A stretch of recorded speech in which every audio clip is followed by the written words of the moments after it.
Riverside.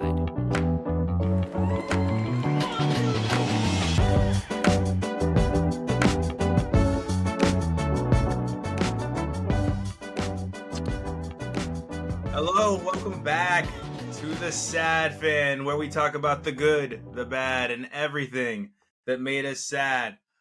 So, week 0. It's a weird concept to call something week 0. It's like preseason, but these games count, kind of. Yep. It's Navy versus Notre Dame. We know it's going to be a blowout. But In Dublin, it's going to be cool. Dublin, Idaho. No. But in your backyard. It's right in the backyard. It's the island next door. I always have to say the island because a lot of people here, especially the Americans that come over, they forget they're on an island because they're like, "Oh, it's so expensive. Gas is so expensive." I'm like, "No, dog. You have to understand it. Yes, it is probably the most popularized place in Europe, most famous place in Europe outside of vacation destinations, but it's not attached to mainland Europe. You are on an island." Still an island. Yeah, it's still an island. Still, import-export is still a bit of a chore. On Brexit. Let's not talk about that. We've got some British viewers that might have some feelings, but we've got a lot going on in college football. We've got a lawsuit that just got dropped into our laps this morning before we started filming. We've got Michigan saying, "Don't worry, NCAA, we'll punish ourselves. Watch." And it's odd that this is all over a cheeseburger at breakfast. I mean, I never thought I would get in trouble for having, lunch or dinner for breakfast. We eat breakfast for dinner all the time, right? That's how IHOP got super famous, is breakfast anytime. But what's for NCAA, dinner? They're like, you better not lie about it. You better not tell us you had a burger at breakfast, even though it's a completely possible thing that people do, right? Some people have patty melts. I believe that's almost a hamburger. That's pretty damn close to a hamburger. But let's start with Notre Dame and Navy. This is a rivalry game. I think Notre Dame's last national championship win was 1988. Is that accurate? I don't know. The last time they won the national championship. They've been gifted a couple appearances. They've been gifted. They've been gifted a couple appearances. Who wants to go to South Bend in the winter to play a very physical game? Nobody. Yeah. No, not me. Who wants to go to South Bend at all? So, Chelsea, you did the research on Reggie Bush. What's going on with Reggie Bush? So, Reggie Bush is suing the NCAA for defamation, actually, and kind of an odd one because it's more related to. So, this is kind of one of these things where when you look at like legal challenges and things like that. One of the general standing principles of law and rules and regulations in our country is that there's an enacted date.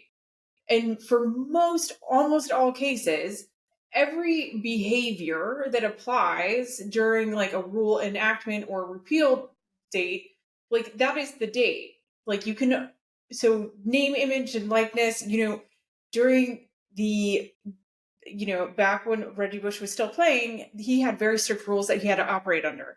Those rules changed only in 2020. So, there's a little bit of a disconnect there. It's like you normally can't say like, well, I got in trouble back then when the rules were X.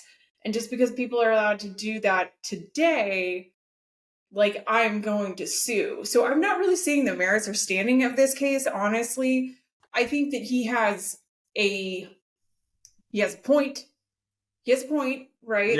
Yeah. That, the world has changed, but I don't see him succeeding in this case. Still really a good point that a lot of his legacy, a lot of his future career earnings, a lot of his earnings that he could have had while he was in school just disappeared because of all that he had to go through while, dealing with his case of taking money while he was at USC and taking money for his family, receiving improper benefits. And so it's largely a case of lost wages. Sorry, I don't know why it was so hard to get the four-letter words out.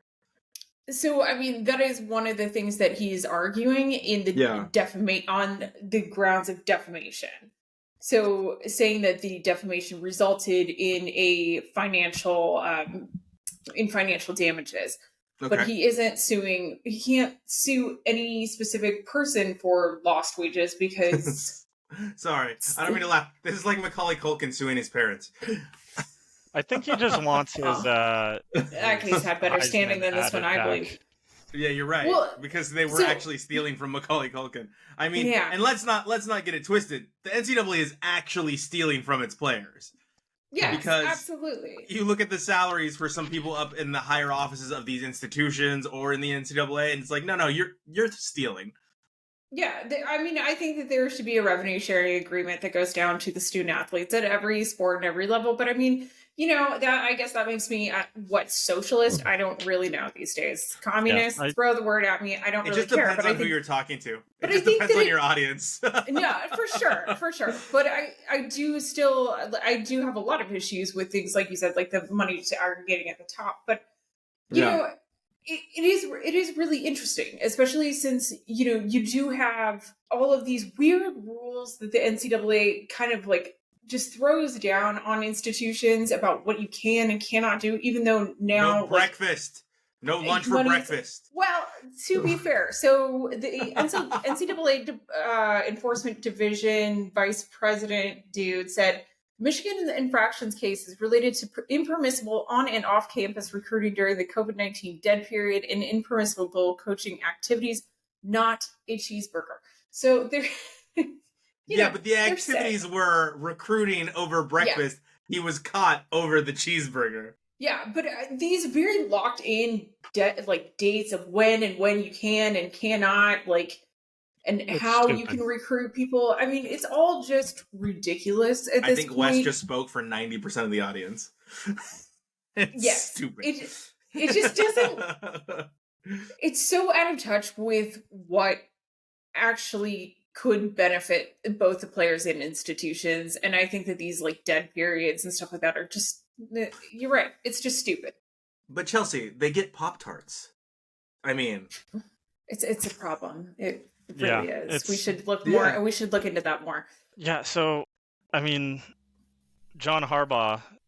Michigan suspended John Harbaugh for 3 games. Like you were saying, they're like, "Oh, we're gonna punish ourselves," and I think it's great because they suspended him for 3 cupcakes. So who cares? They did, and so the thing is that Harbaugh admits to lying to the NCAA. Who hasn't? What other choice they're putting? Obviously, I'm not. I'm pretty sure I have. I'm not advocating for lying. That is not what I'm doing. But the NCAA makes it so hard to follow their dumb rules, and it's like, look, this is kind of a gray area. Just say you were having breakfast or you were having breakfast with recruits, so that way we're just getting punished for recruiting after hours, right? Which is like a fine. And then they're like, ooh, you got caught lying because why would you have a cheeseburger at breakfast? And then the commissioner has to come out and say, this isn't over a cheeseburger for breakfast. This is because he was lying and recruiting after hours. And it's just like, okay, enough.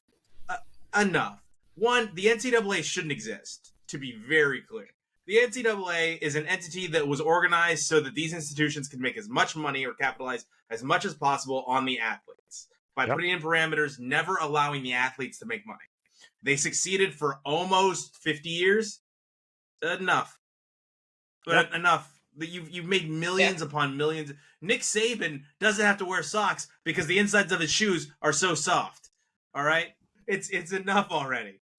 I mean, we don't... Watch the Johnny Manziel documentary. It's not a good documentary by any means. Right? But the good portion of it is how much money he probably lost due to NCAA rules. And how he was only suspended because he was trying to make money off of his name, image, and likeness. His own personal signature, right? Again, though, outside of the period that now allows for that. So, I mean, I think standing here today, it looks really stupid. It looks stupid to all of us for a long time. No, and it has looked stupid. I'm just saying that we knew back then, and that the rules were very clear. It wasn't a gray area. It was a black line. Like, you do not take money. It wasn't hard to follow that. I mean, like, your only legal bribes that you could take were scholarships and meal plans. If you were lucky. Pop-Tarts. If you were lucky. And I wasn't lucky. I didn't get that. No, and I think it's really easy for folks to be like, well, when I was in college, that wasn't allowed, and I was so prideful to play for my school and to get an opportunity to go to school for free. Thank you, Chelsea. But in reality, if you had the same opportunity, your ass would have taken it, not just you in particular, but our audience. You would have taken it. So instead of being like, oh, they should just be grateful, be like, damn, I'm so happy they have more than I did, because that's how a society progresses forward, is by those that come after us having more than we did because we fought so hard for these things.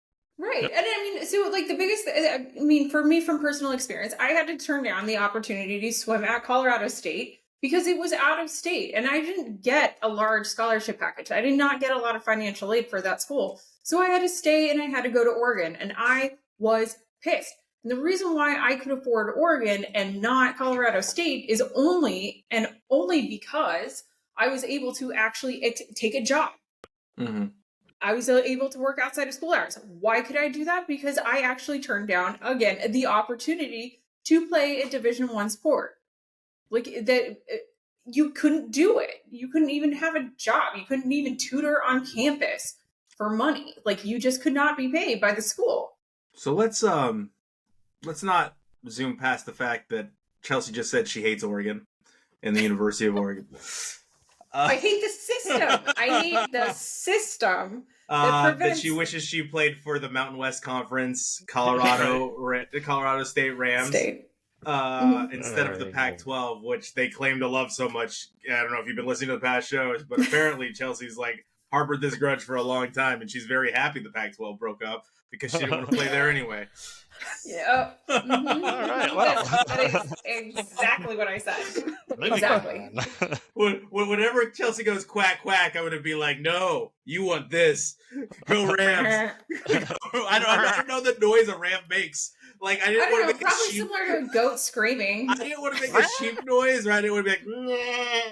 But I was like, maybe they make that noise. They're a tad larger. I think that was good enough. Yeah, I think so. I'm on board. Right? Like, how crazy would it be, though? Now I'm on this weird kick. You know how Colorado lets out the buffalo, which is like one of my favorite like intros to a game ever. And I know PETA has an issue with it, but I'm sure that buffalo is better taken care of than most humans, to be frank. Like, I'm pretty certain that buffalo is fairly well looked after, and they're like, oh, it gets him so psyched up. I bet that buffalo loves that run. We don't know. We need to stop giving ourselves the sensibilities of animals. The buffalo and the ram out at the same time. Hold on. That's where I was going, Wes. You jumped all over it, and I love it. What if Colorado State had a ram, and there's just the Rams just going onto the field? Halftime show. They put him in a ring and let him fight. Okay. Now you pissed off PETA. Now you've gone too far. No, but I mean, you're exactly where I'm at with Notre Dame, telling them they don't have any real national championships. I mean, what? I mean, Notre Dame doesn't even have a real mascot, so... Yes, they do. I'm sorry. I will fight you. Leprechaun. That is the coolest thing about Notre Dame, is this guy. That's the coolest thing about that. Sure. I've always thought that drawing was super cool. The dude with the big old, like, and he's badass. The big old beard and the fist out. That's like saying that West Virginia doesn't have a real mascot. They've got the Mountaineer. Sometimes that Mountaineer is even a woman, and that's pretty damn cool. There you go. Same with Purdue, the Boilermaker. Yeah, they make boilers. Are you not tracking? What do you think of Green Bay Packers? Such a cool mascot. I don't know what a Green Bay Packer is. What is a Green Bay Packer? I think they like pack boxes, right? Maybe they pack other things. I don't know. What do they pack? Okay. Innuendos have run wild. All right. Well, speaking of mascots, one of my favorite traditions is game day. Seeing the mascots, looking at them being ridiculous, on the stage and in the background and stuff. Do we have word whether Lee Corso is going to be back this year or not? I don't know. Oh, I'm going to say something controversial. He shouldn't be. It's gotten hard to watch. Yeah. I know they're gentle with him, and I'm not ungrateful. I've enjoyed all my years He's with Lee Corso. He's coming back. All right, let's go. Let him ride off into the sunset, or force him to take the keys from Grandpa. I love Lee Corso, but come on, didn't he? He said, "I have a hot take. The winner of the SEC will not be somebody from the SEC." I think that was an actual real take that he had, and I'm like, okay, enough. He was amazing. We loved him for so many years. It's over. It's over. We got Pat McAfee in there to act goofy and do wrestling tricks. We've had enough. Let that man ride off into the sunset. Go ahead, Chelsea. I agree. Yeah, nope. I was wondering if we'd had confirmation or not. So that is unfortunate. I know we talked about this last football season, but yeah. All right, 5 good NFL minutes. We've got Baker Mayfield named the starter of the Tampa Bay Buccaneers. Yeah. I'm happy for him. I thought that he gave Cleveland literally everything he had. The number one thing he did wrong there was he played injured.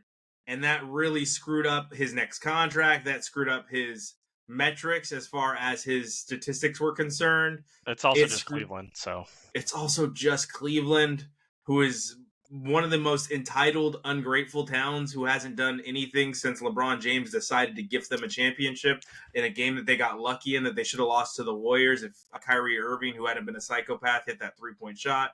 But whatever. That's for another time. Look, Wes, just because Portland's never going to win a championship doesn't mean you get to take my stuff. You enjoy that loss. You enjoy that. But you guys had 73 and what? You guys had the introduction of a player coach up in Seattle, huh? Pete Carroll tossing bombs. Yeah. Yeah. Pete Carroll, 77 years old, still has an arm, and he can still run faster than half the people on that team. He can get after it. Dude was doing wind sprints in between throwing the ball. I saw that video. I immediately sent a message in my fantasy group that hasn't had a draft yet, and I was like, "My dudes, let me draft Petey. I don't know how we do it, but let me draft him because he's gonna be my second string quarterback. It's gonna happen." And in slightly sadder news, though, for the Seahawks, Jackson Smith-Njigba is out for 3 to 4 weeks, I think, with the wrist surgery. He injured his wrist getting tackled in the last game. I thought it was catching one of Pete Carroll's bullets. Right. But yeah, so he'll probably miss a week or two, but hopefully everything heals up, because that dude is electric. That dude's a rock star. Dangerous. Only a couple of weeks, though, for a surgery? Yeah. It must have been pretty minor. So. Man, those PT dudes over in the NFL work some magic. Right. I think it's called Percocet. But it is Toradol, maybe. Toradol. Give me your wrist. Here's a Toradol shot directly into your forearm. All right. Can you wiggle it? Stem cells. Yeah. But I don't just feel bad for Seattle fans. I feel bad for all of us, because I think lots of football fans in general, fans of the game, were really excited to see how that trio looked with Tyler Lockett. We'll see soon. Tyler Lockett's sort of in his twilight at this point in his career, right? What is he, in year 9? I think so. Yeah, he's been around for a while, so. Yeah, it feels like forever, because what did I say? Death taxes and Tyler Lockett open behind the defense for 60 yards. I always send you that text because he always seems to be wide open running behind the defense every single game. And I'm like, how is this still a thing after 9 years? You just put a safety over the top of Tyler Lockett because he's going to be wide open 60 yards down the field. But yeah, DK Metcalf, that was going to be fun to watch. And then you got Walker as well. Kenneth Walker the fourth. Is it the fourth? Kenneth Walker the fourth. One of those. Apparently there's so many Kenneth Walkers I can't keep track. But he's fully healthy, correct, this season? Yeah, I think so. He's fully recovered. The offensive line looks good. Seattle looks dangerous. San Francisco looks lost. It looks like they're going to go with Brock Purdy, which is fine. I don't know what's going to happen with Trey Lance, though. Trey Lance was a 3rd overall pick, and that guy is just... smack as I talked about Brock Purdy last year, he proved me wrong almost every game. Iowa State Cyclones. That's close to where we found out Chelsea went to school in Colorado State, I think.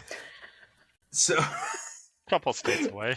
We also had an all-pro running back say, "I've had enough, Jim Irsay. No more slander on my name. I'd like to get out of here. And I believe he's been the number one running back he's been a top 5 because he wasn't number 1 last year. I think that was Josh Jacobs, who coincidentally also said he'll be reporting to Raiders camp here soon. But Jonathan Taylor has asked for a trade, and it's not out of regards for the it's not in regards to his contract. His agent came out and said he's felt disrespected by the franchise for stating that he said things that he did not say. Seahawks? Of course. You got Kenneth Walker. Yeah. Give us all the running backs. We want all the running backs. No. We just eat up running backs. Yeah, but it looks like as far as actual leads go on this specific story, there's a lot of rumors. There's nothing actually really substantiated. I mean, it seems like it's pretty wide open. The only things I've seen is that his phone Dallas? is definitely ringing, which means like, is it? What about Dallas? They just got rid of Zeke. What's his face, right? Yeah. Zeke's gone. Pollard's got a broken leg. I can see that. Yeah, what about Dallas? Everybody, I don't know. It's hard to read Dallas because every year, everyone that I read says Dallas is going to be good, and every year they're wrong. Like, Dallas is good for about 7 to 8 games, and then they just throw up on their shirt, and they disappear, right? And then the Eagles stop. For as much as Texas wants to be a good football state and like known to be like America's teams, you know, they just suck. And that goes for like all of them. And I'm going to throw some UT slander in there. I'm going to throw some Texas A&M slander in there, some Cowboys. The Houston Texans, of course, are just bottom of the barrel garbage, and we shouldn't even bring their name up on the show again. Like, just Bros. all of them suck. That's baseball, dude. I'm talking about football. Like, talking football all sports. Just has like this, like, oh, we're like all about Friday Night Lights here. Just fall flat. After year. Their football teams haven't done anything in quite some time. I don't think that they've been to a Super Bowl in this century. I think the Cowboys' last Super Bowl trip was 1995. And I was at that one, singing in the halftime show. Mm-hmm. That's right. You told us about it, and one of the Dallas Cowboy cheerleaders made you cry right before you went and sang. So you were up there with your 5-year-old mascara running. It's a little... I don't want to say how old I was, but yeah, no, you just want to poke like all of Texas with a stick and just be like, do something, anything, something interesting. I mean, maybe not this year, but next year they got Arch Manning. Next year, Arch Manning will be the starter. So we'll see what Texas. Wow! Didn't he lose his ID like 5 times? Mm-hmm. I thought it was the first day he was at school, like at orientation. He lost. And then he lost it again, at least like 2 more times. Yeah. But the mullet was pretty good last year until he got hurt. I don't know. I kind of liked him as Texas's quarterback, but he's going to enter the draft this year. So we'll see what they do. Texas they would have upset Alabama if he hadn't gotten hurt in that game, right? He was dominating them the whole game. Yeah, no. I had to think back for a second. Like, Alabama, though. I remember him getting hurt, and they were up, but not just were they up. I think he got hurt on a deep ball. Like he got hit as he was throwing the ball. It was like it wasn't a late hit, but we all said it was a late hit. It was not called a late hit on the field, but everyone that watched the game was like, he was hit after he released the ball, and he was injured on that play. I don't know. I think it's gonna be fun. I think Texas is going to be decent this year. I think TCU's overrated this year because they lost half that squad that made it to the national championship. Mm-hmm. I want to see Kansas be great. I would love to see Colorado come out of the gates and put the smackdown on their first opponent. It'll be funny. I know you guys are rooting against it, but I said they're going to win 6 games and go to a bowl game, and we'll see how that goes. I think so too. It'd be hard not to improve on their 2-win season last year. Yeah, I think it was 1 win. Pretty bad. We've also got baseball. We haven't talked a lot of baseball. There hasn't been a lot to talk about. We're finally getting towards the season the portion of the season that matters in baseball, right? I don't like talking about baseball because the A's ownership sucks. They don't care about their team. We'll see if they actually move to Vegas or if they don't actually move to Vegas. It's lying season for the A's where they try to get renovations or a new stadium from Oakland. So, of course, they bought a plot of land, and it's been approved by Las Vegas and Oakland. We'll see if that actually happens.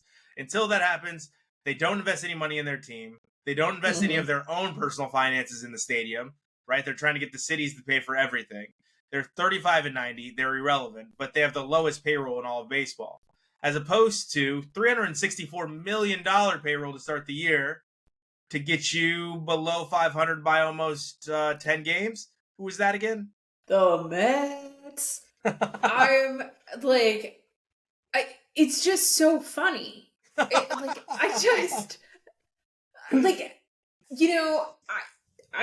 said it before. I'm a Yankees fan. I'm used to being on the receiving end of these jokes, and sometimes they're funny. The Yankees suck too, and they have the second highest payroll. Yeah. Okay. Fine. We can laugh about that, but I mean, what is the difference in payroll this year between the Mets and the Yankees? 80,000 or 80 million? Sorry. Yeah. $80 million. Like, if you as a person, what would you do with $80 million? Well, Steve Cohen would pay it on a player and then trade them. Because that's also that $80 million gap. Wow, Wes. Wow. Okay, I didn't see what he did. Good. That $80 million gap is more than the A's are paying their entire team. So, I mean, there's this sport is wild to me, and just because of the discrepancies in pay, and one where I think the Players Association really needs to get involved in that, and either say seriously, throw some money down to the farm league teams because those kids don't even make even close to minimum wage, or just do something to level the playing field out just a little bit more between teams. Yeah, the Orioles are paying $70 million, and they currently have the second best record right now. Yeah, I mean, to spend that much money and do so little. What's the Rays payroll? The Rays? Because the Rays are second in that division, also ahead of the Yankees. I think the Rays... Stankies. The Rays are $79 million. Yeah, so you can get it done on the cheap, but I mean, what are the Mets doing? And I've said before, they just take guys who have had their moments, who have had their golden years already, and are ready to wheel off to the retirement home. Well, I thought Verlander and Scherzer were good signings. I thought they had one more year in them.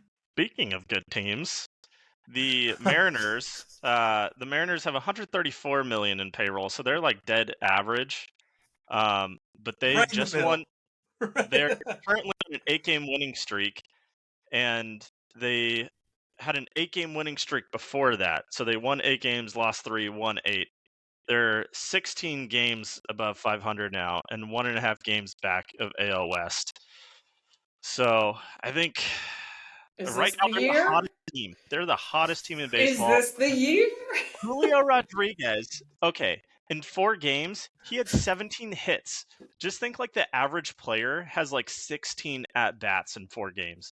Dude had 17 hits in 4 games. Wes, all that He's sounded the best player in baseball right now. Best player in baseball. Wes, all that sounded like to me was you chanting MVP. MVP. Yeah. MVP. MVP. Yeah. We're World Series. We're World Series. No, but I mean, you do have to, I have been in the Pacific Northwest long enough to remember when Ken Griffey Jr. was a freaking rookie in the Mariners, and everyone was like, this is our year. And then the year after that, well, maybe this is our every year, man. This team is our year. Just stomps on the hearts of the people of Seattle, and there's so little to be hopeful for in Seattle. Believe. Okay, we made the postseason last year, and we won our wild card game. Okay, so believe. So, I believed in Team USA for the Women's World Cup. They did not win, but Spain did win. And it was a scene, and we're not going to give this topic enough justice right now because we've got about 3 to 4 minutes left in the show.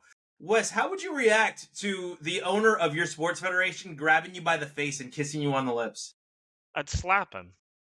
Okay, right? And then how would you react to him walking into your locker room while you're changing and celebrating with your team and saying he's going to marry you after he kissed you without your permission? Kick him in the balls. All right. We didn't get any of that well-deserved action from the way that the Spain Soccer Federation president treated his female players after accomplishing a once-in-a-lifetime. He's a pig. He is. He is. He's now apologized, but he's also caught on camera grabbing his junk right next to the Spanish royal family while Spain was winning. What is going on? This is also the guy that supports Jorge Vilda as the coach, his number one backer. So, right, yeah. and is the guy who also, after receiving initial criticism for all of the above, said, all I'm hearing is just idiocy. You people don't understand. This was all just in fun. You guys are just idiots. I'm sorry. It's disgusting behavior. It would never be allowed if the genders were reversed. Everyone would be like, that's weird. Real weird. And the thing is some people were I've heard some American people being oh, this is just a European thing. They're just so much more, sexually progressive than we are. European thing. Exactly. No, he grabbed her by the skull. By the back of the head and pulled her in. That's a European thing, double kiss on the cheek. Sure, whatever. But sure, be very European, or treat women with respect because you would not make out with your player. With your male player. Right. Exactly. Right? So that's what makes this sexist. For those who don't understand sexism, would you do it with your male player? No. Then what you did was sexist. Don't do it. You did it because it was a female, and that's not okay. I shouldn't have to explain this like it's freaking Sesame Street. I almost cursed. Like it's Sesame Street. But if you wouldn't do it with your male player, don't do it to your female player. And that's very specifically why I asked Wes and not Chelsea, because Chelsea's probably had to put up with this stuff in her life. And it's important for a male to be like, well, I would have reacted negatively. Then why do you expect her to act differently? Exactly. It's disgusting behavior. Maybe I am prude. I wouldn't even like it if, one of my best guy friends, did this to me on the global stage, just, grab me and pull me in for a kiss. I'd probably knock him out. I'd be like, what are you doing? But these females have been so marginalized on this Spanish team. She probably didn't feel like she could have done anything in that moment. She probably felt like she had to react in a certain way. Froze up. But one of the good things, though, is Vilda pretty much got shut out from the celebrations. I think a couple girls celebrated with him, but for the most part, there was one part where he's in the middle of the circle and all the women have their backs to him and they're all just celebrating and hugging, and he's just jumping up and down by himself yay, let me be part of your circle. No. All right, I think we all want to send out some love to Olga Carmona. She scored the winning goal against the team, later found out that her father had passed hours prior. No one had told her or given her the news. I don't know how I would feel. I'd probably be angry that no one told me, but I guess I could understand that they're trying to shield her from the emotion before she goes out there onto the field of knowing that her father died. But she did score the winning goal, so that's kind of serendipitous. Yeah, I mean, it's the biggest game of your life. It's a tough choice, but it's just really, I think it would just be an incredibly difficult moment. And I think with all of the other things that the team had gone through to get to that point, I think it's just, just one of those very bittersweet moments. Yep. To just lose someone who she was very close with. I think it's amazing that the Spanish national team, through all this adversity, was able to achieve what they achieved. Again, hearts out to Olga. I hope she's doing well. I'm sure that a championship can't make that pain and hurt go away, but hopefully she recognizes that her father will recognize from wherever he is and whatever you believe in, that she achieved whatever her dreams were, whatever his dreams were for her, and that's pretty amazing. Again, congratulations to the Spanish national team for their first ever Women's World Cup championship. Someday, guys, we're going to be up there, I promise. We need a couple more viewers, and we will enter for some podcast awards, and we'll get it done. It's going to be a force to be reckoned with. They won 2 other World Cups this year. Yeah, they're U20 and U18. Yeah, they're absolutely quite the squad behind them. They're absolutely a savage squad. If you want to hear more about this savage squad and my savage squad, who was able to pull up roster numbers, roster values, roster payrolls on the fly for all of you in the audience, mostly because they're very excited about their Mariners and very excited about, not their Mariners, Wes's Mariners. Chelsea's not as excited about the Yankees, so when the Yankees suck, what do? You make fun of the Mets sucking more. Yep. It's a time-honored tradition. So please support this cast, support these people. You can follow us at the SadFan Podcast Network. You can follow us at the SadFan Cast on X. You can follow me at the SadFan12, and you can follow the show at the SadFan12 on TikTok. Thanks so much for listening. We appreciate you, and we will see you next week after week 0 to cover week 1. Bye.